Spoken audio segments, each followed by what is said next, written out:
Well, wonderful. I want to welcome all of our guests. I want to welcome all of our business partners. Oh my goodness. I've been so excited for this night to come. Finally, we've talked about this all month. For the month of July, our special guest, Dr. Ethan Russo. But before then, I want to just introduce our medical advisory board. We have on our panelist screen, and you can just give them a wave when I introduce you. We have Dr. Tyus Crawford Thomas, who is a family practitioner here in Chicago. She's part of our medical advisory board. We have Dr. Joyce Smith, who is our PharmD pharmacist here also in Chicago. We have also Shannon King, RN, is also with us. And Michelle Agnew, RN. Again, all of our medical advisory board offer alternatives to our patients. You know, offer a natural, organic alternative, which is cannabis, that you will hear more about tonight. So let me make sure I didn't leave anyone out.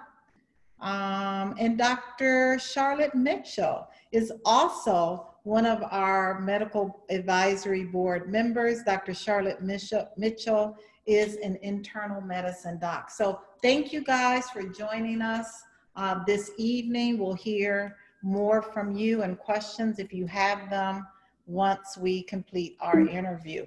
So I am Dr. Rita McGuire, and I am the Chief Medical Officer for Wakana. I'm also one of the co-founders. In the entire month of July, what we've done is we've looked at the clinical endocannabinoid deficiency. So the very first Wednesday in July, and don't worry, if you don't know what any of that means, you're going to hear more about it tonight from Dr. Ethan Russo. But the very first Wednesday, we kind of did an overview and really what the endocannabinoid system is and what it means to be deficient.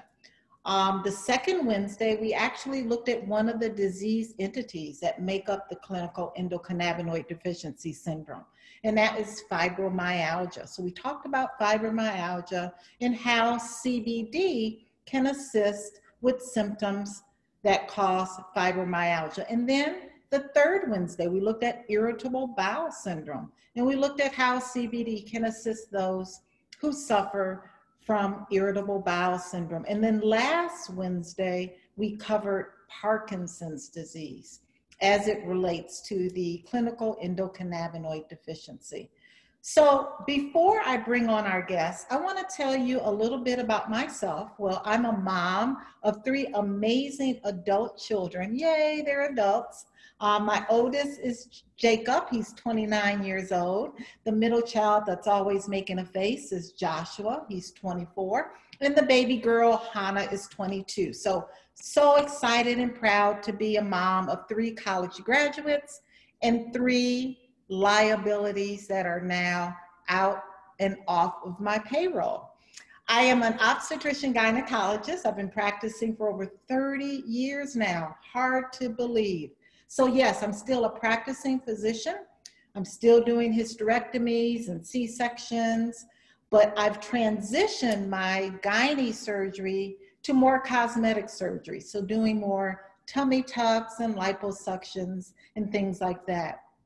So yes, I went from an OB-GYN that typically read a lot of our articles out of journals and publications to now a physician that totally is immersed with publications that talk about cannabis, that talk about the plant's medicinal properties, you know, from Time magazine all the way to Women in Weed, really helping to understand alternatives for my patients, because quite honestly, patients are looking for alternatives to their health right now. Patients are looking for alternatives that are natural, that are organic, and are affordable as well. So 3 years ago, I was introduced to CBD by the CEO of our company, Wakana.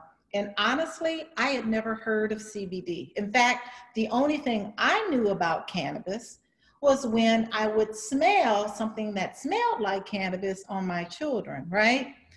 Outside of that, they don't teach us anything about cannabis in medical school or even residency. But I was honored and privileged to be asked by the governor of the state of Illinois to testify for the legalization and taxation of adult use cannabis here in Illinois. So Illinois, we are the 11th state to accept the adult use.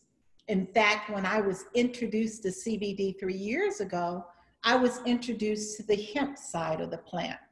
Now I am a certifying physician for our medical program here, as well as I was the first physician in the state of Illinois to certify a patient in our opioid exchange program. So that's a program where patients, instead of filling that prescription for an opioid, they can actually get a temporary medical card to have an alternative to treat their pain. So excited to be a part of this industry. I'm an advocate for this plant. I've seen hundreds and thousands of patients already improve from the medicinal benefits of this plant. So last year, I was so excited to finally meet Dr. Ethan Russo in person.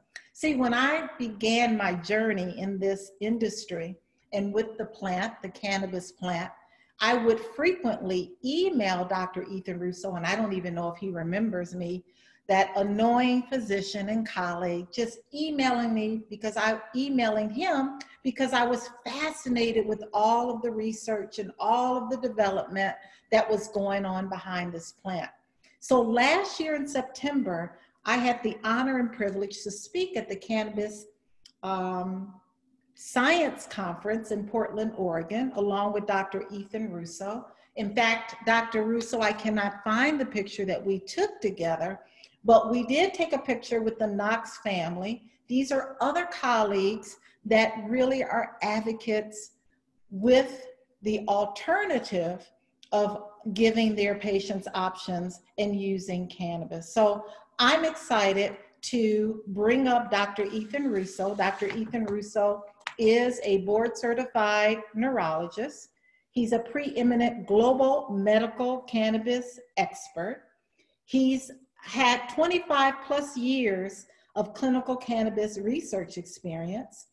He was part of the medical monitor study. He was the physician that actually worked with GW Pharmaceuticals in the clinical trials of Epidiolex and Sativex. And he's also the author of 50 plus peer review articles in journals and 7 books. So right now, I want to bring on Dr. Ethan Russo. He's also the founder and CEO of CannabisResearch.org and currently the co-founder of Credo Science. And Credo Science is doing some amazing, innovative things and studies and research with cannabis. I also want to say, I cannot leave you out, Dr. Joseph Rosado. We have another member of our medical advisory board, and Dr. Joseph Rosado, thank you for joining us out of Florida. But Dr. Ethan Russo, are you out there? Good evening to everyone. Good evening, Dr. Ethan Russo. How are you? Well, better now that you can see and hear me. Well, we are so excited to have you on. I don't know if you heard that we've been studying about the clinical endocannabinoid system deficiency, actually for the entire month of July. So we are hopefully going to have a clearer understanding when you go through some of the topics as it relates to the clinical endocannabinoid deficiency. So you've really been ahead of the curve when it comes to cannabinoid research and cannabinoids. Can you tell us a little bit about your background and how you became so interested in studying cannabinoids? Sure, I'd be happy to. So I'm a board certified neurologist, but when I'd been in practice about 7 years in 1990, I really got in a rut in that I felt that I was treating my patients with more and more toxic chemicals with less and less benefit. And this directed me back to a childhood interest in medicinal plants. In 1994, I made my first trip to the Amazon jungle in Peru. And in 1995, I took a 3-month sabbatical working with the Machigenga tribe. After that, I was convinced that I wanted to make medicinal plants the focus of my career henceforth. By then it was 1996, and I quickly got embroiled in the cannabis controversy. That was the year of Prop 215 in California. So I intensively began to study and try to do clinical research, specifically on migraine. But I was blocked by the government from doing those studies. Along the way, I was reading more and more about cannabis and the endocannabinoid system, and published my first paper on migraine with cannabis in 1998 in the journal Pain. That was noticed by Jeffrey Guy, the founder and chairman of GW Pharmaceuticals, that went on to develop Sativex and Epidiolex. They asked me to be a scientific advisor. And then in 2003, I came on full-time for 11 years, and you mentioned that. Along the way, I was doing more writing and publishing and editing, and also joining in some of the cannabis societies, the International Cannabinoid Research Society and the International Association for Cannabinoid Medicines, eventually being an officer in those organizations. Subsequently, I've been in a couple of other private companies, and just this year with Nisha Whiteley, we've begun our own company, Credo Science. I'm afraid that in my prior companies, I didn't have the latitude that I felt I needed to pursue my own research interests. So we're trying to remedy that now. Very good. That's very good. I'm excited for you. Congratulations as it relates to Credo Science. Excited to be a part of that research in any way if I can.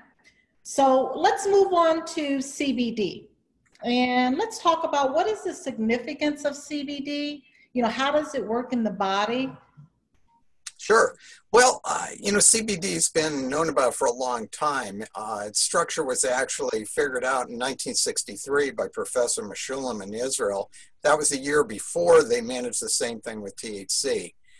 But THC got all the attention, and for decades, CBD was sort of the redheaded stepchild. There were even people that went so far as to say that it was inactive.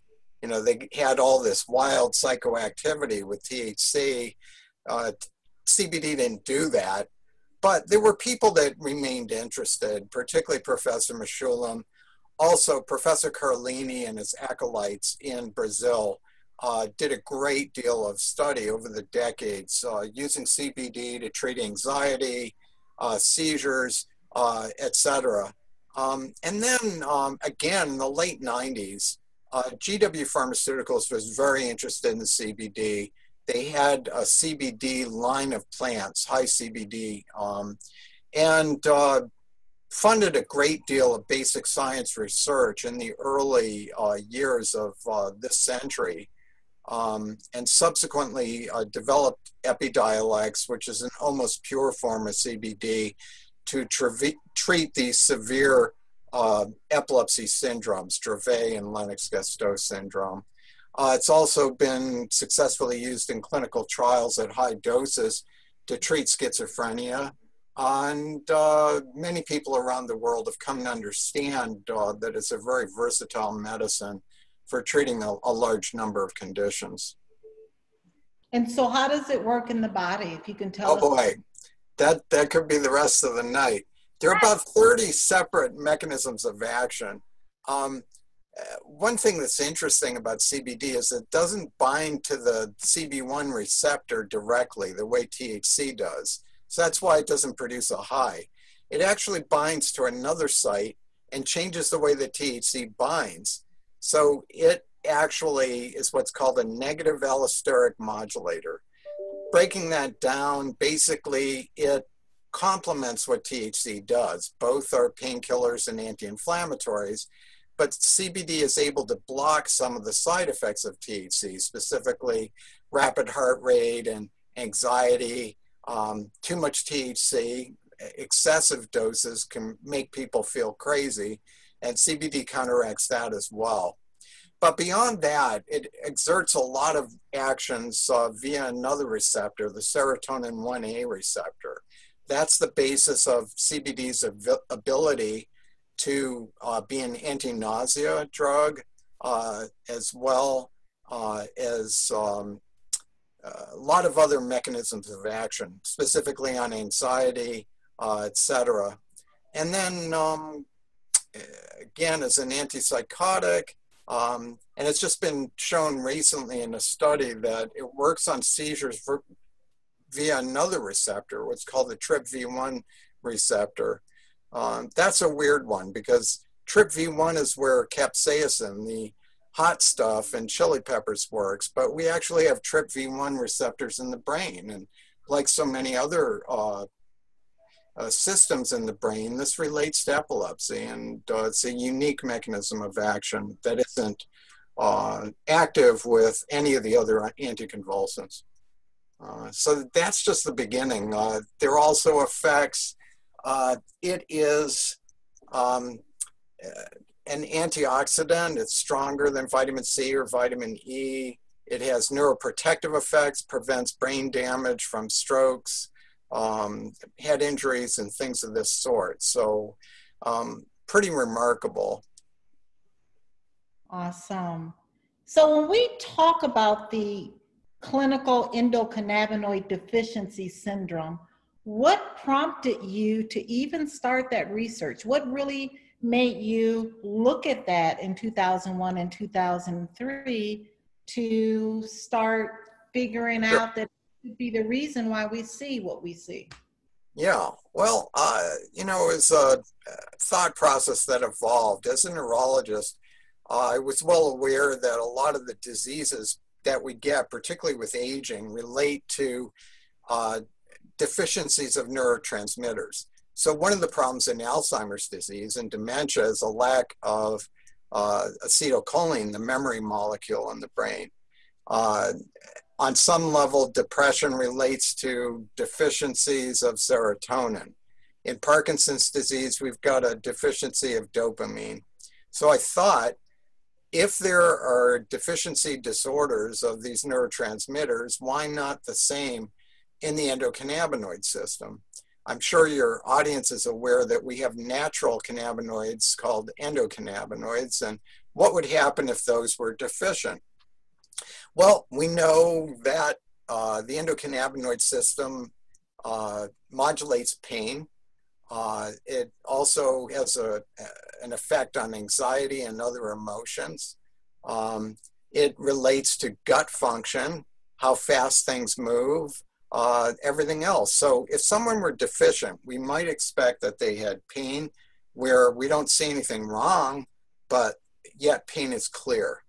And they could well have mood disorders, depression, and anxiety.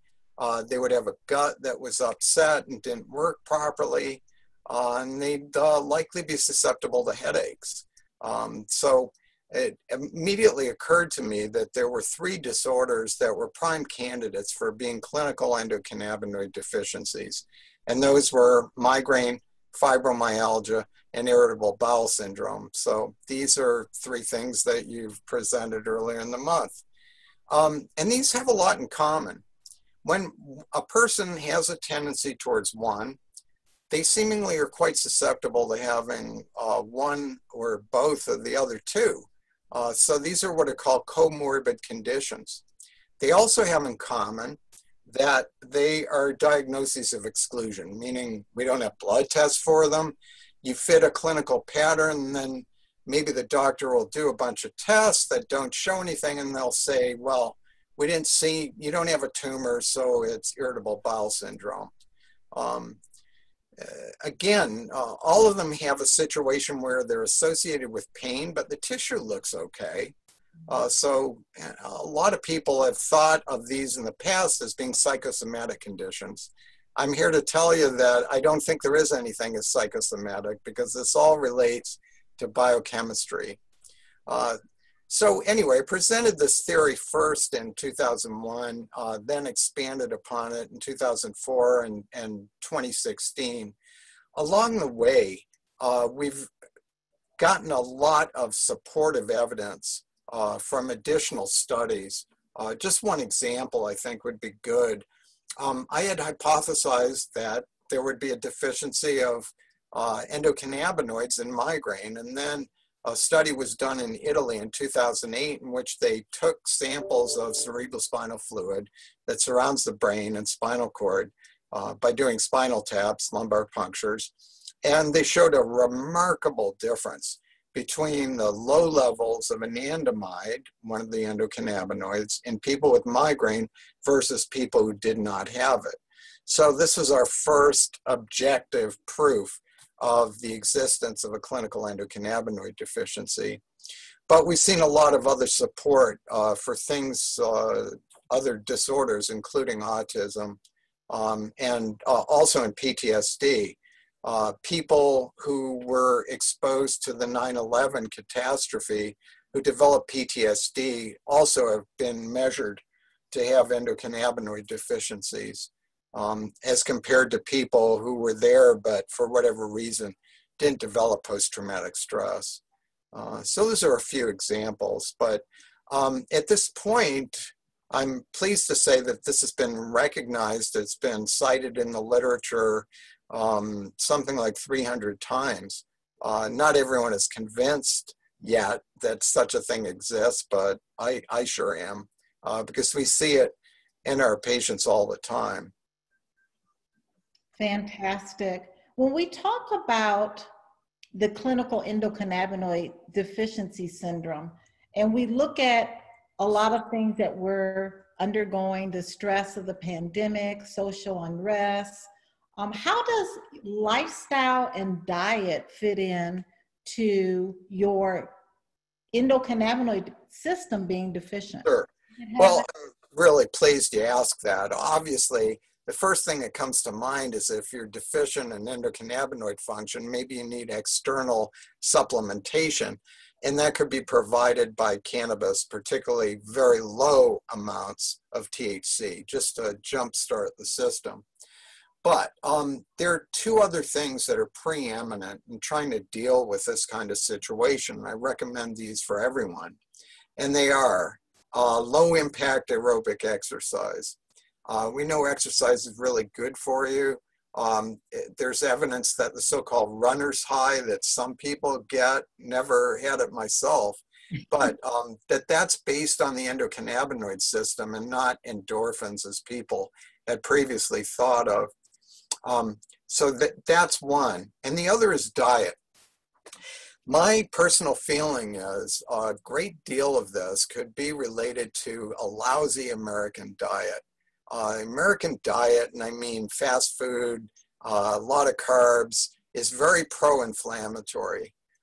Instead, we need to eat more like our forebears did, which would be a more anti-inflammatory profile, and particularly emphasizing probiotics and prebiotics. So most of our traditional cultures always had a fermented food that was part of their routine. And if you look at different cultures, it's almost always this kind of thing, almost anywhere you go in the world. So this relates to the so-called microbiome. These are the bacteria in the gut that have so much to do with proper nutrition, getting the right neurotransmitters from the gut to the brain and everything else. And then prebiotics are the foods that the feedstock for those good bacteria. And this includes things like a lot of vegetables with indigestible fiber, burdock, acacia, but a lot of green vegetables would qualify, and a lot of bitter substances that Americans just avoid for the sweet and the fat.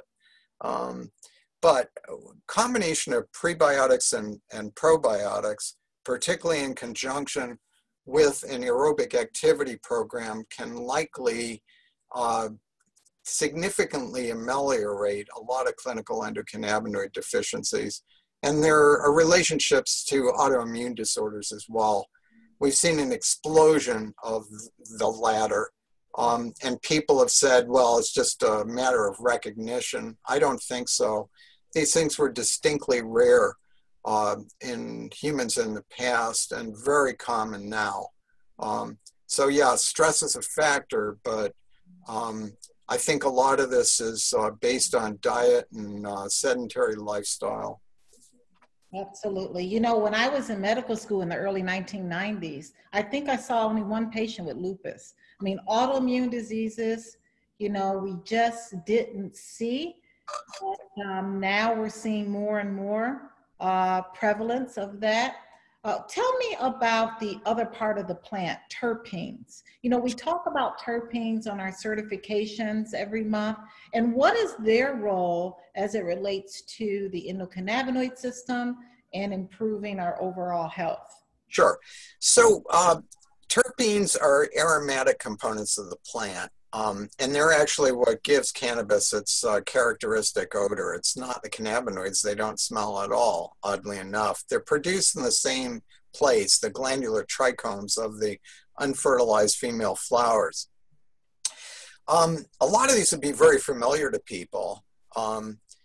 So any citrus fruit, if you take your thumb across the rind, you're releasing a lot of limonene. This is the lemon scent we think of, but it's also in oranges and limes. And they've got other components that change the smell so you can tell them apart.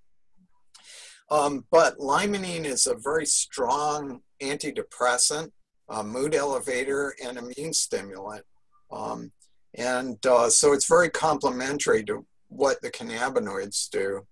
One of the terpenoids called caryophyllene is also a cannabinoid. It's working at the CB2 receptor.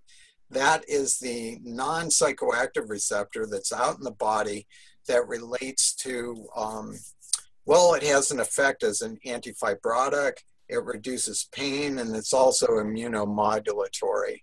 So that's a great example to use of the direct relationship. But otherwise, the terpenes are synergists that work with the cannabinoids in what we call the entourage effect. That would be the idea. You could think of THC and CBD as the soloists, and the terpenoids would be members of the orchestra. And hopefully, when they play together, you have a beautiful harmony. Very good. The entourage effect, which we've heard of many, many times. So my last question, as it relates to the clinical endocannabinoid deficiency, what would you say is the percentage of chronic illnesses that we see today when we include obesity, diabetes, heart disease, hypertension, all of the arthritis, be it osteo, rheumatoid? What percentage would you say is a direct correlation to the endocannabinoid system being deficient in endogenous cannabinoids that our body should be producing? Sure. Well, I'm not the only one to say that there is a role for the endocannabinoid system in almost any disorder because it's the great homeostatic regulator, the thing that keeps our physiology, how we work, in balance. And this applies to whatever system you want to name: digestion, emotion, cardiac function, sexual function. There's always a role and a modulating effect for the ECS.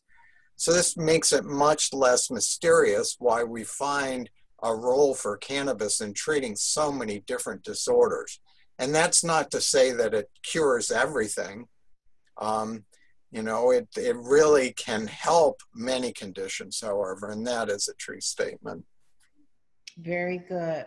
So thank you so much. We're going to just take some questions. I know I promised I wouldn't keep you long, but we're going to take some questions first from our medical advisory panel. If you have a question for Dr. Ethan Russo, you can unmute yourself. If you are an attendee, you can put your question in the chat box. I have one question, Dr. Russo. With all the research that's being taking place right now, how do you see cannabinoids or especially CBD, migrating into the mainstream of treatment for plans for patients that suffering from the neuro disorders, such as like acute spinal cord injury. How do you see that going forth? And how long do you think it would be mainstream into the treatment plan?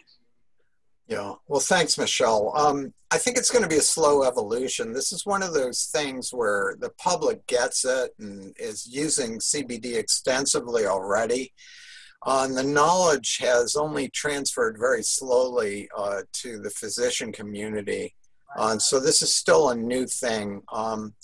As we heard previously, this is just not something that's taught in medical school to any degree.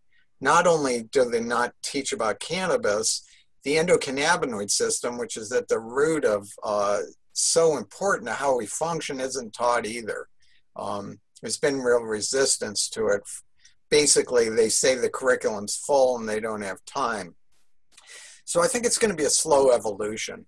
Certainly with the advent of Epidiolex as the first prescription cannabis-derived product that was FDA approved, this will slowly filter out into a greater awareness. And my suspicion is, unfortunately, because of the cost and everything else, it's unlikely that that's going to be used off-label for other conditions where we know it'd be helpful.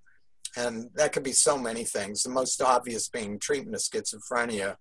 But as a pure compound, the doses that they require are very high and it really adds to the cost. Something I should mention about CBD is it is really versatile, but it's not particularly potent. That means that we need a higher level of number of milligrams to treat the average condition. And my bias is that it works better with the full panoply of other chemicals in cannabis. So I'm a proponent of whole plant extracts, especially. In terms of spinal cord injury, I think CBD could be a useful adjunct, but the real value seems to come from THC in that instance, particularly dealing with the spasticity, the muscle tightness that is one of the major impediments after a spinal injury. Also, treating pain, you really need both, ideally. THC is the more effective at pain at lower doses, and the CBD is always really helpful in reducing the side effect profile of THC so that it is a better medicine. What we call it is increasing the therapeutic index. That means the dose that you can get to before side effects appear. Thanks. Dr. Rousseau, this past Saturday, I heard you speak at the event that was held in Columbia. And in the Q&A portion, a question came up regarding acute pain versus chronic pain. Now, I've partnered with a pain management clinic where we work on weaning patients off of opiates and transition them and use phytocannabinoids to address their pain. Many of those patients have suffered acute injuries and have utilized the cannabis rather than the opiates and have found pain relief.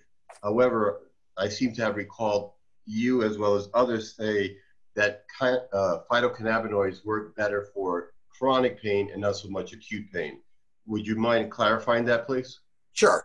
Well, I think what I said on Saturday was if you have a tooth pulled or have a dental procedure, you don't want THC at the time, with the exception possibly of conjunction with opiates so that a lower dose can be utilized. But when somebody has an acute pain, if it develops into a chronic pain, there's always going to be a role for cannabis-based treatment. Cannabis really excels in the more chronic types of pain, particularly when it's neuropathic pain, pain with nerve-like component, burning pain in the limbs, things of this sort. But yeah, it's just when cannabis, or specifically THC most often, has been looked at experimentally in acute pain or in pain models in the lab, the results have been equivocal at best, and sometimes people have felt worse. So again, I'd make that distinction. If I can, I see from the chat a question, or maybe the panelists haven't all gotten their chance. You can take a question from the chat. There's a question about. Sure.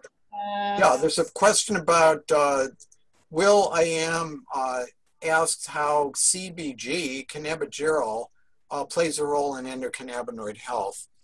I think CBG is the next big thing. So this is sort of like the parent cannabinoid in the plant. Usually the plant doesn't quit there. It goes quickly from it on to THC and CBD.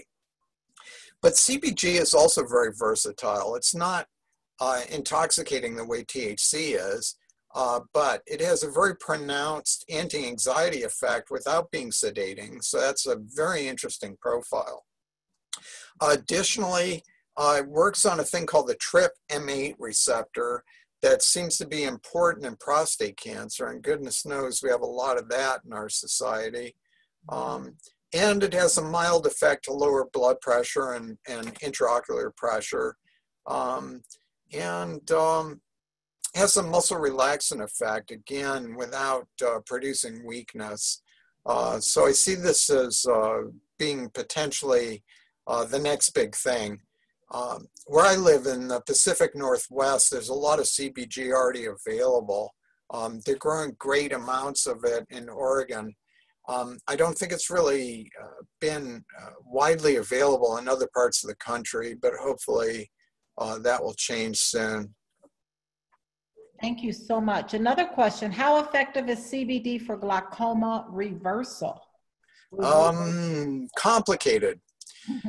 THC is the agent that primarily is useful in reducing intraocular pressure. CBD actually doesn't change the pressure. However, glaucoma isn't just about pressure in the eye. It actually is a neurodegenerative disease of the retina, which is part of the brain. My feeling is that a good program for glaucoma would include both THC and CBD, and we would want the CBD for two reasons: to reduce the side effect profile of THC, and additionally as a neuroprotective agent that might slow down the degeneration of the retina that accompanies chronic cases of glaucoma. Thank you. Another question about autism and CBD. Again, that one's complicated. My colleague Bonnie Goldstein has tremendous experience with this, and I'm going to go with her recommendations. She finds that low doses of CBD sometimes have a paradoxical effect, which is to say that it may make affected children more excitable. And she finds that higher doses are needed, at least 50 milligrams twice a day. And autism isn't one thing, it's a spectrum disorder that we see in a bunch of different contexts. And so it often is the case that a lot of experimentation is needed. THC has a more pronounced effect on its own. Again, both may be a good thing. And there also has been a role for THCA, which is what's found in the raw plant before it's heated. Yeah, it requires a little bit of trial and error. Perfect. Would CBD be helpful in someone who's on dialysis? It is not going to reverse the process. However, it can be very good in reducing associated symptoms, including anxiety, itch, sleeplessness, pain, the kinds of things that accompany renal failure, particularly in diabetic patients. There are lots of aspects of diabetes where cannabis-based treatment is going to be helpful. Wonderful. CBD and COVID-19. Oh, tough one. Yeah, really the answers aren't in yet. There have been a couple of studies I can talk about. One was a study in Canada. It was available as a preprint. I don't think it's still been formally published and subject to peer review. This is a little complicated, but I'll try and run through it. What they looked at was cannabis extracts with CBD in them. And there were different ones. And they noted that some of the extracts were able to lower the amount of the ACE2 receptor, which is where the virus binds to get into the cells. However, it didn't relate to the concentration of CBD in the extracts. So I think it was something else. Plus, I don't think that we have proof yet that lowering the number of receptors prevents infection. Maybe it does, but I don't know that that's been proven. And then there's work in Israel that was in the news. Again, I haven't seen the study, but it was some combination of CBD and terpenoids together was reported to be beneficial. As are more effective than dexamethasone, the steroid that's been used to treat severely affected patients with a cytokine storm. Now, I will say, on a theoretical basis, we've got a lot of reason to think that CBD could be helpful in those severe situations, but I'm really hesitant to say that this is proven. We really need more evidence in real life from patients to know that. And because this isn't going to be freely available in hospitals where the more severe cases will be seen, it's going to be a hard thing to establish. Yeah, it's intriguing at this point, but that's about the most we can say. Wonderful. We're going to take one last question because I have a question. Yes. Hi. I find that there's been a trend with people that typically use high THC, and there's been a trend with them buying more CBD. What would you really attribute that to? Because they're not getting the high that they're getting with THC. So what would you attribute this trend to? I think that they're health conscious and they are trying to treat something. Certainly nobody takes CBD to make them feel good. They may be taking it to make them feel better in terms of symptom reduction.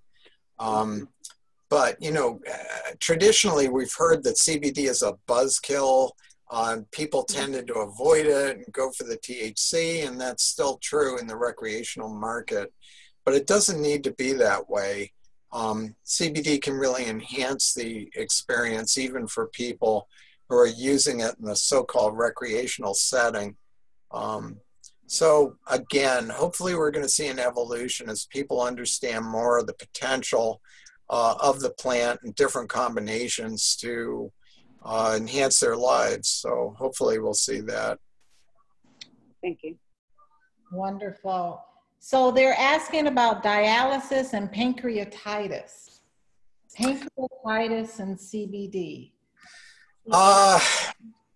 Again, what we know is THC has shown benefit in treating pancreatic pain, which is one of the most difficult pains for traditional medicine to treat. Again, as an adjunct, I think CBD could be helpful, but as a standalone drug, I wouldn't expect it to have a major effect. Thank you so much. Thank you so much. The panel, did everyone get their question answered? Panel? Yes? Dr. Tyus has one more question. Yes, I have a question. You had mentioned with the exercise and the diet, you know, helping out with CBD. As a marathoner athlete, how would you see CBD having some role with athletics and performance in general? I know, I think I recently saw a study where the NFL or something, they were allowing some of the players to have the CBD. Right. I've met a lot of athletes now that swear by CBD and find it a great substitute for the kinds of benzodiazepines and opiates that team physicians have traditionally given people to try and keep them in the game, literally. So another intriguing fact is that CBD has been shown to accelerate bone fracture healing. So there's certainly a role there. But it's easy to understand with its pain-killing properties and its anti-inflammatory effects that it would be tailor-made for people with athletic injuries. So it's very, very sensible. Fantastic. So Dr. Russo, would you mind leaving your contact information? Sure. My email is just Ethan Russo, one word, at comcast.net. Kathy, can you type that in the chat box? Ethan Russo, Doing it right now. at comcast.net. Well, we want to thank you so much for joining us tonight, Dr. Ethan Russo, the physician that discovered the clinical endocannabinoid deficiency syndrome. We are so honored. We're so excited. We're going to have you back on soon so that we can get more information as your research evolves. Congratulations on Credo Science. Excited about that as well. But thank you again for joining. Thank you, and good night to everyone. Good night. Wonderful. So what we're going to do now, we have 7 minutes left. And in those 7 minutes, we are going to go over some of our products here that we have at Wakana. You can continue to put those questions in the chat box. I absolutely can get those questions over to Dr. Russo for your answers there. So let's see if we can share the screen. We have 7 more minutes before we have to end our call. But what we're going to do is just talk about some of our products here at Wakana. We offer, organic, full spectrum and broad spectrum products, CBD products. The FDA disclaimer just states that these products have not been approved by the FDA. So if you're pregnant, nursing, on medication, please consult your physician prior to using cannabis products. So our product line, again, the Power line with the black labeling is our full spectrum product. That means it contains the terpenes we talked about, the CBD, the CBN, the CBG, also the CBC, as well as the legal limit of THC, which is 0.3% or less. Because our products are extracted from the hemp species of the cannabis plant, the CBD products will not get you high.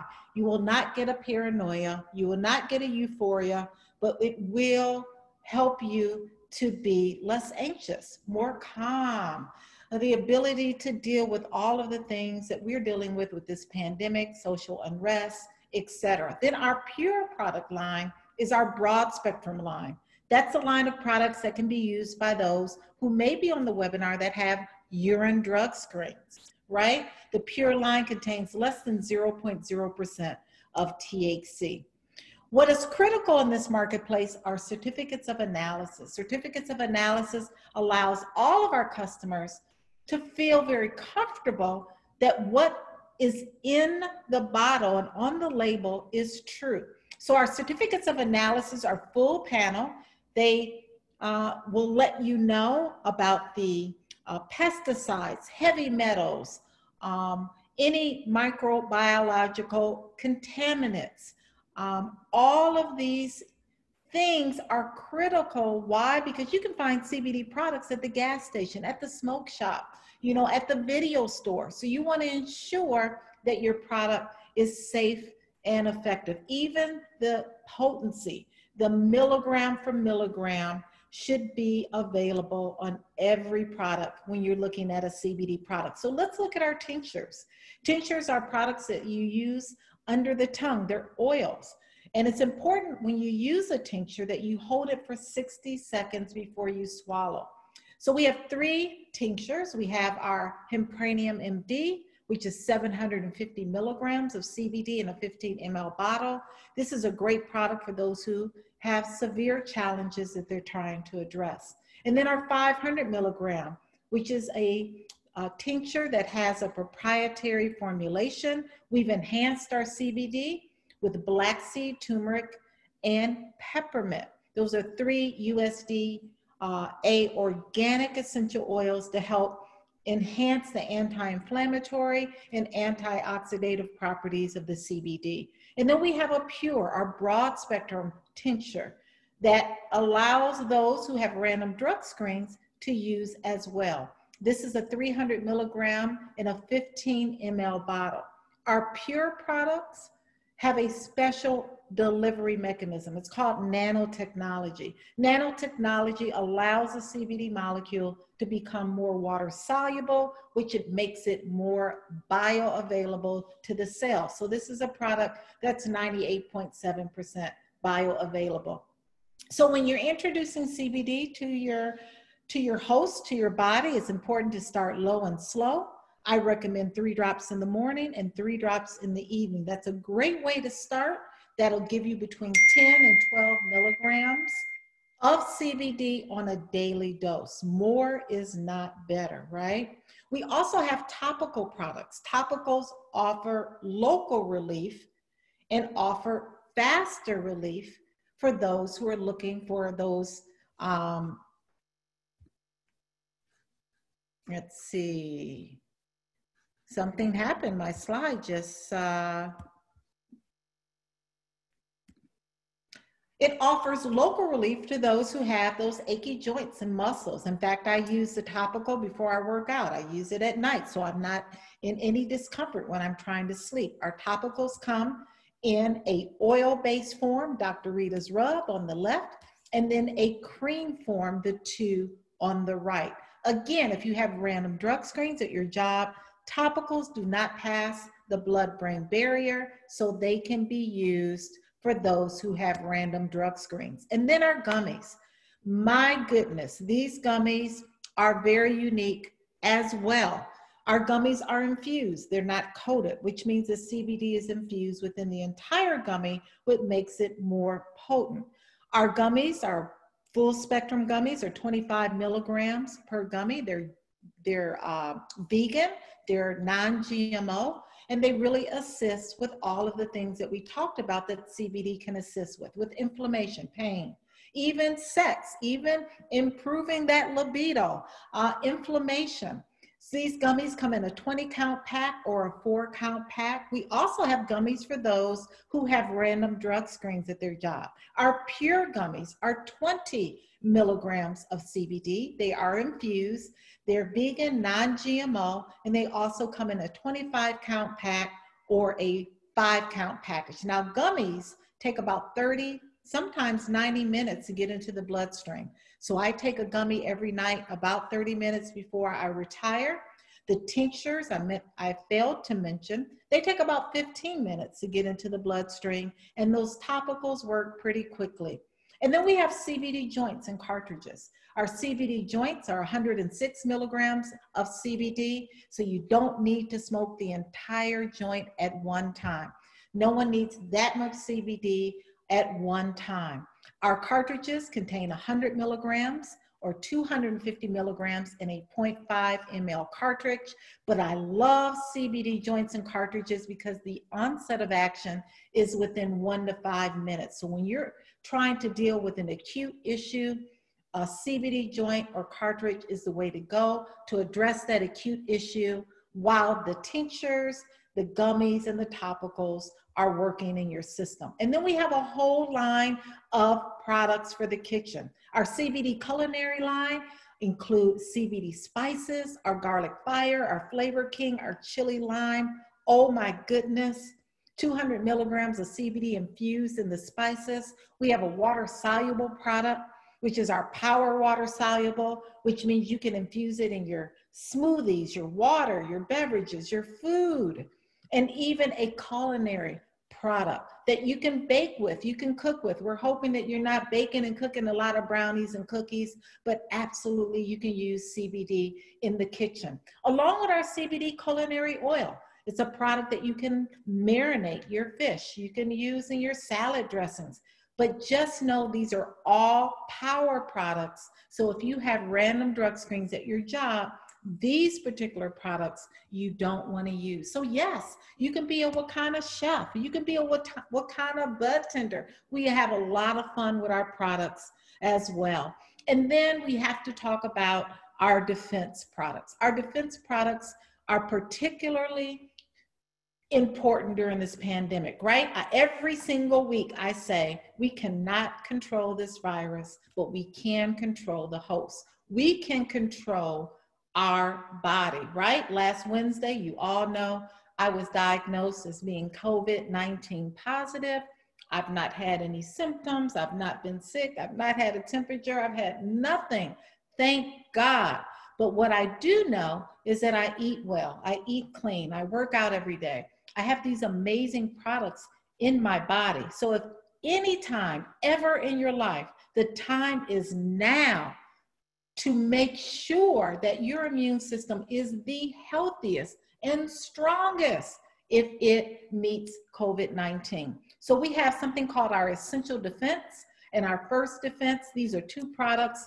One on the right contains 500 milligrams of CBD. It's a nasal product. It's an oil that has essential oils that help to really provide protection of our respiratory area. And then I just want to end by saying we have so many packages and bundles. If you want to try some of our products, we have a entire package that's a power package with all of the power products that include the gummies, the tinctures, the pre-rolls, the topicals. We have a pure package that also contains the pure products, the broad spectrum products for those who have random drug screens at their job. And then we have a variety package that has a variety of pure and power and tinctures and pre-rolls and water solubles. So a great, great way to save hundreds of dollars when you purchase our packages and even our defense package. If you want to really address your immune system, we have our essential oils, our black seed, our eucalyptus, our peppermint, our tea tree. We have an immune defense tea. We have our First Defense, our Essential Defense. All of these amazing products where you're saving over $100+. So at this time, I'm going to take questions because I'm sure there are more questions out there. I'm going to stop sharing the screen. I know we've run over. We are 4 minutes over our time, but if you have any questions, you can put them there in the chat box. You can put them in the Q&A box. You can unmute yourself if you're a panelist, if you want to say or add anything. Let's see if there's questions here. Well, we're seeing just a lot of great feedback. Phenomenal, phenomenal. Thank you, Dr. Russo. Outstanding, amazing, great education. Thank you, everyone, for those kind words. So there may be a little confusion. Bob Christmas says, is CBD or THC better for Parkinson's or fibromyalgia? Well, our products are full spectrum products, the power line. So that means that we're using the whole plant. And that's really important. That's the message that Dr. Russo was trying to drive at. You know, isolates, when you take just that one molecule like CBD, it doesn't have that entourage effect on a cellular level. So when you take the cannabinoids like CBD and CBG and CBN and CBC and the legal limit of THC, and you combine all of those things, that synergy has a more profound effect when we're talking about disorders like Parkinson's and fibromyalgia. If you weren't on the line, I have an entire YouTube of videos where you can go back and look at our discussion about fibromyalgia and Parkinson's. And the reason why a full spectrum product is much more advantageous when you're dealing with such chronic disease entities is because that full plant can then address inflammation. It can address the antioxidative properties, and all the cannabinoids possess different amounts of those properties. So when you put them all together, it's much more powerful than just using one particular cannabinoid. So hopefully that answered your question. What would you recommend for eczema, itching, laceration, redness? Ooh, that's a lot going on. You know, when we have eczema, we think about skin disorders. The endocannabinoid system has receptors on the skin. What happens in eczema and psoriasis and all of those skin disorders where there's a layer of inflammation, there's a disruption in the immune cells called the Langerhans cells of the skin. So CBD can come in and decrease the inflammation. CBD has also been shown to have antibacterial properties, so that's why it's very helpful even in acne. So yes, because of the endocannabinoid system and the receptors on the skin, these tinctures, these products are very efficacious when we're dealing with symptoms due to eczema, symptoms due to to psoriasis as well. Thank you so much, Dr. Rita. Glad you have a strong immune system. Yes, thank you. I am so happy. Yes, yes, yes. CBD helps with the libido. Again, the endocannabinoid system has receptors in every single organ and gland in our body, including the reproductive organs and glands. So how does it help women who are menopausal? Well, menopausal women actually have a decrease in estrogen. So when they have a decrease in estrogen, their libido falls, the vaginal lubrication falls, and so they need help. And so CBD can come in. We have a topical CBD lube that can help to enhance the sexual arousal, the increase the libido, and the overall experience in the bedroom. So I'm going to take one last question because I don't want to keep it past 9:10. Yes. Dr. Rita, there's a repeat question in the answer of the Q&A session about diabetes and its safety. Oh, so diabetes. So diabetes, again, is a chronic illness that is along with obesity, hypertension, and heart disease, the arthritis. They all have a common denominator of inflammation. So we have inflammation around what we call the beta cells of the pancreas. And the pancreas is the organ that produces insulin. So when we see type 1, specifically type 1 patients, they're insulin resistant. Those beta cells can't produce that insulin. Type 2 diabetics, that insulin resistance comes from the inflammation of the beta cells. So if we can reduce inflammation, that is number one key to reversing a lot of these chronic illnesses that involve inflammation. So CBD is an anti-inflammatory. It helps to reduce inflammation in our body. You couple that with Dr. Russo, you know, you heard him, with a diet that's anti-inflammatory, with fresh fruits and vegetables. You combine that with exercise. You combine all of that with CBD, that's when it becomes magical. That's when the CBD can really get into the system and work, right? So you can't continue to eat fried chicken and cookies and cakes and take CBD and think that your diabetes is going to get better.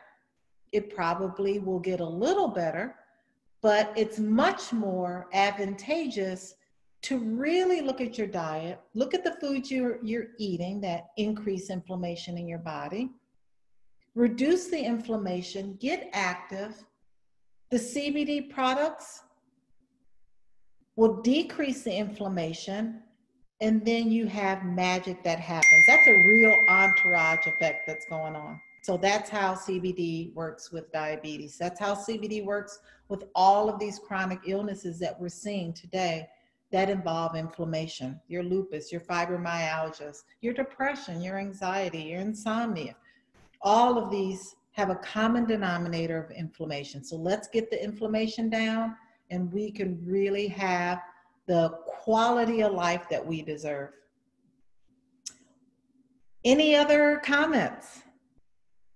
Well, thank you so much for being patient tonight. You guys were amazing. We are so excited because Dr. Joseph Rosado has agreed to be one of my guest speakers. He is amazing. He's in the cannabis industry, research, everything. He has just been another mentor of mine out in Florida. So have an amazing evening. We will see you tomorrow evening. Oh, I've got to show my slide. We're going to see you tomorrow evening at 8 p.m. We're having a overview, business overview. Minister Mooney will be on at 8 p.m. Central Standard Time. Please dial in. There's the Zoom link. Please contact the person that invited you on this line so that you can get the rest of your questions answered. You can get your products ordered, and you can also look at locking arms with us here at Wakana. So have an amazing rest of your night. Panel, I want to thank you panelists for being there. My medical advisory board here at Wakana, I want to thank all of you as well. Have an amazing night, and we'll see you later.